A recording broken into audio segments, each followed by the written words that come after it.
Gente, vamos a mais uma aula do reino animal e hoje nós vamos falar sobre o filo cordata, né? O filo dos cordados. Então, inicialmente vamos conhecer quais são as características gerais deste filo. Então, os cordados eles são triblásticos, né? Apresentam os três folhetos embrionários, ectoderme, mesoderme e endoderme.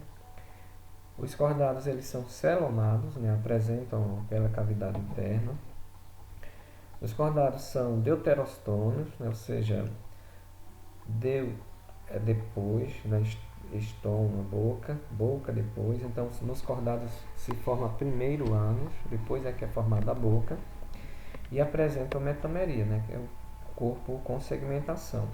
A metameria é mais evidente na fase de embrião, né? Conforme a gente pode ver nesta imagem, né? Os metâmeros. Na fase adulta, né, a segmentação do corpo é, por exemplo, cabeça, o tronco. Neste filo nós encontramos características exclusivas, né, ou seja, que não são encontradas em nenhum outro filo, que são 4. Uma dessas características é a presença de notocorda. A notocorda ele é um bastão dorsal, né? Ou seja, está localizado na região do dorso, nas costas, como a gente comumente fala. Ele é flexível e a notocorda vai estar presente na fase embrionária dos vertebrados. Né? Dos vertebrados. Nos vertebrados, a notocorda ela vai ser substituída totalmente ou parcialmente pela coluna vertebral, ou seja, a notocorda dá origem à coluna vertebral nos vertebrados, que também são chamados de craniados, tá certo? Então, craniados é a mesma coisa que vertebrados. E a notocorda vai persistir nos protocordados. Protos é primeiro, primitivo, então os protocordados são os grupos dos cordados mais primitivos. Então, nessa ilustração, a gente vê, né, uma imagem de um embrião e essa parte destacada é a notocorda. Tá certo? Ele está presente na fase embrionária. No caso, esse é o embrião de um vertebrado. Outra característica exclusiva é o tubo nervoso dorsal. Em todos os outros filos, o tubo nervoso está localizado no ventre, não é no dorso. Então, nos cordados, o tubo nervoso está localizado na região dorsal. Por isso que é também uma característica exclusiva. Então, a região anterior, né, a primeira parte do tubo nervoso dorsal, vai se dilatar e formar o encéfalo, né, que é o conjunto de cérebro, cerebelo, né, e outros órgãos. E a região posterior do tubo nervoso dorsal vai se alongar e vai dar origem à a medula espinhal, que está no interior da coluna. Tá certo? Então, na fase embrionária, existe o tubo nervoso, que está localizado no dorso, e à medida que vai ocorrendo o desenvolvimento, né, o tubo nervoso vai dar origem ao encéfalo e à medula espinhal. Outra característica exclusiva é a presença de fendas faríngeas. As fendas faríngeas estão localizadas nos dois lados, né? Estão situadas bilateralmente na faringe. Nos cordados que têm respiração por meio de brânquias, essas fendas vão permanecer por toda a vida. Está presente na fase embrionária e na fase adulta. Nos cordados que têm respiração pulmonar, elas vão desaparecer. Então, nessa imagem, né, de embriões, aqui de um peixe, né, em 3 estágios de desenvolvimento. Aqui, inicialmente, é o que vai dar, aqui a gente já observa, né, as fendas faríngeas. Aqui de um anfíbio, aqui é de um réptil, esse é de uma ave, então, e aqui de mamíferos. Então a gente pode observar né, que nessa fase embrionária eles estão presentes, né, as fendas faríngeas. Nos peixes que têm respiração branquial, elas permanecem, né? Elas vão permanecer até a fase adulta. Nos demais, que vão ter respiração pulmonar, elas vão desaparecendo, né, à medida que vai ocorrendo o desenvolvimento. E outra característica exclusiva, né, é a cauda pós-anal.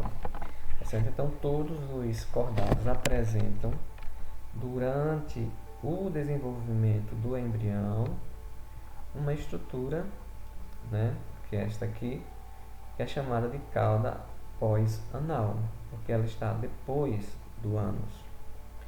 Certo? Então, essa cauda pós-anal, ela vai desaparecer em alguns cordados e vai permanecer em outros, ok? E essa cauda, né, em alguns cordados tem uma certa função, tá certo? Pode ser para ajudar no equilíbrio, pode ser para auxiliar na defesa, tá certo? Tem funções diferentes. Agora falando um pouco sobre a classificação deste filo, né? O filo cordata, ele está dividido em 3 subfilos, que é o subfilo urocordata ou tunicata, o subfilo cefalocordata e o subfilo vertebrata ou craniata. Esses 2 subfilos, né, urocordata e cefalocordata, eles vão ser os cordatos mais primitivos, e aí por isso que eles são chamados, como a gente viu já, de protocordados, né, que significa primeiro, primitivo. Então, os cordados mais primitivos são formado pelo subfilo urocordata e cefalocordata. Nos protocordados, eles não vão possuir vértebras, tá certo? Também são chamados de invertebrados, por cordados invertebrados, né? Porque não possuem vértebra. Lembrando que todos os outros filos que a gente já viu até agora são de invertebrados, sem vértebras, tá certo? Então, os cordados têm representantes invertebrados, que são os urocordados e os cefalocordados, e tem os representantes vertebrados, que são os craniados ou vertebrados. Aqui a gente vê imagens, né, de representante desses 2 subfilos, o anfioxo, esse animal aqui, e as acídeas. O anfioxo é um cefalocordado e as acídeas é um urocordado. Falando um pouquinho mais sobre esses subfilos, né? Então, o subfilo urocordata, ela compreende aproximadamente 1.300 espécies. Eles são exclusivamente marinhos e o hábito, né, de vida deles é viver fixos. A maioria vive fixo. São encontrados isolados, né, de forma individual ou formando colônias, onde tem um grupo de animais. Então eles são encontrados em rochas, né, não a grandes profundidades, mas geralmente, né, à beira-mar. E uma característica desse subfilo é que eles secretam, né, pela epiderme uma camada protetora, né, o que é chamado de túnica. Nos urocordados, a notocorda e o cordão nervoso vai estar presente somente na fase de larva, tá certo? Então, na fase adulta, eles não têm mais a notocorda, também não tem vértebras, né? Também não vai ter coluna. Então, aqui nessa ilustração, ele apresenta a larva de uma acídea, de um urocordado. Esse destacado em azul é o tubo nervoso. Nessa outra parte aqui, abaixo do tubo nervoso, é a notocorda. E esse é uma ilustração de uma acídea adulta, onde não é encontrado mais notocorda. Outro subfilo né, de protocordados, que é a subfilho cefalocordata, possui em torno de 25 espécies apenas. E o representante desse filo é o Amphioxus. Então, o Amphioxus ele tem as duas extremidades finas, né? Então ele tem um corpo que inicialmente a gente não sabe onde está a região da cabeça, ou a região anterior, a região posterior. O Amphioxus ele é de ambiente marinho também, são encontrados em águas rasas e são muito comum encontrar eles semi-enterrados na areia, ficando apenas a parte fora da areia. Mas são vistos também nadando, né? Ele possui uma epiderme unistratificada, né? Não possui escama e tem uma musculatura, né, segmentada.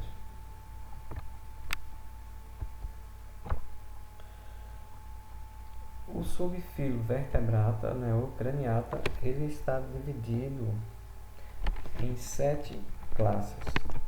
A gente vai encontrar também divisões em apenas 5 classes, né? Quais são essas 7 classes? A classe dos ciclóstomos, ou agnatos, dos condrictes, osteíctes, dos anfíbios, dos répteis, das aves e dos mamíferos. Essas 3 classes, ciclóstomos, condrictes e osteíctes, são os peixes, certo? Então, em algumas classificações, vão encontrar somente classe dos peixes. Os condrictes, osteíctes, anfíbios, répteis, aves, mamíferos são chamados de gnatostomados porque eles possuem mandíbulas. Os ciclóstomos ou agnatos não possuem mandíbulas. E os anfíbios, répteis, aves, mamíferos são chamados também de tetrápodes, né? 4 pés significa 4 pés ou 4 membros, né? Então eles possuem 4 membros, obviamente que existem as exceções. Nem todos os répteis possuem 4 membros, né? As cobras, por exemplo, não possuem. Então, mas isso é no geral, são chamados de tetrápodes. Então, falando um pouquinho agora sobre o subfilo vertebrata, vamos conhecer um pouco essa classe dos ciclóstomos. Então, a classe ciclostomata, do grego ciclos, né, que significa ciclo, e de estômago, que significa boca. Então, a palavra ciclostomata significa boca circular. Então, esses animais têm a boca no formato de ciclo. Então, são vertebrados sem mandíbulas, eles não possuem mandíbulas, por isso que a boca tem forma de círculo. Eles possuem uma boca sugadora. Como eles não têm mandíbula, eles não podem, né, morder, não podem mastigar. Então eles possuem uma boca sugadora. E os dentes deles são córneos. Ou seja, os dentes deles são formados de queratina. Né?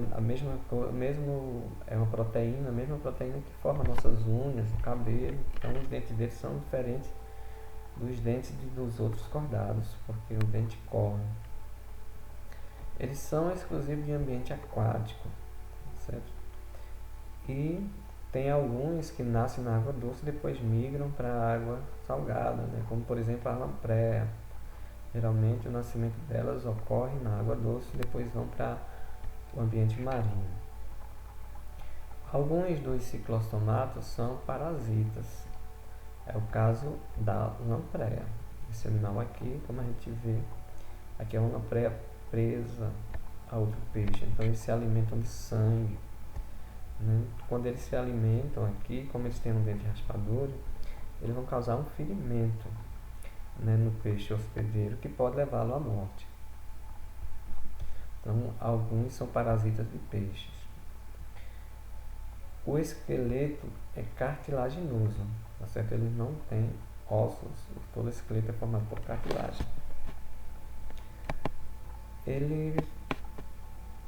Alguns possuem nadadeiras, né, simples.